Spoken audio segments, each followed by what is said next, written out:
অসমৰ প্ৰাক্তন মুখ্যমন্ত্ৰী প্ৰয়াত কৰ্মশ্ৰী হিতেশ্বৰ শইকীয়াৰ আজি 28 সংখ্যক মৃত্যু বাৰ্ষিকী নাজিৰাত দিনজোৰা কাৰ্যসূচীৰে পালন কৰা হয়।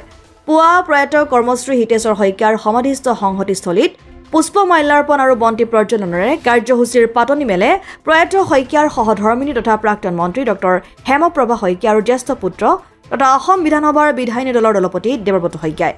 সংহতিস্থলত সৰ্বধৰ্ম প্ৰাৰ্থনাৰ পাছতে হিতেশ্বৰ শইকীয়াৰ মৃত্যু বাৰ্ষিকী উপলক্ষে নাজিৰাৰ বেচৰকাৰী স্বেচ্ছাসেৱী সংগঠন প্ৰবাহৰ উদ্যোগত আৰু নাজিৰা শিক্ষা খণ্ডৰ খটখটি মণ্ডল সমল কেন্দ্ৰৰ সহযোগত 328 নং কপহুৱা প্ৰাথমিক বিদ্যালয়ত সমল কেন্দ্ৰটোৰ বহু কেইখন বিদ্যালয়ৰ ছাত্ৰ ছাত্ৰীসকলৰ মাজত চিত্ৰাংকন, সাধু কোৱা আৰু স্মৃতি পৰীক্ষা প্ৰতিযোগিতা অনুষ্ঠিত হয়।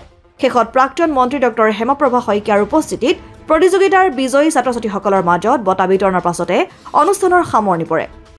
প্ৰবাহ উদ্যোগত আৰু আমাৰ খটখটি সমল কেন্দ্ৰৰ সহযোগত আমাৰ 13খন বিদ্যালয়ৰ বিভিন্ন বিদ্যালয়ৰ পৰা অহা ছাত্ৰ ছাত্ৰী কমেও 150 শতাধিক ছাত্ৰ ছাত্ৰীৰ মাজত বিভিন্ন প্ৰতিযোগিতা অনুষ্ঠিত কৰা হৈছে আৰু আমাৰ প্ৰাক্তন মুখ্যমন্ত্ৰী কৰ্মশ্ৰী হিতেশ্বৰ শইকীয়াদেৱৰ 28তম মৃত্যু বাৰ্ষিক দিৱস আমি আজি 328 নং কপহুৱা প্ৰাথমিক বিদ্যালয়ত উদযাপন কৰা হৈছে।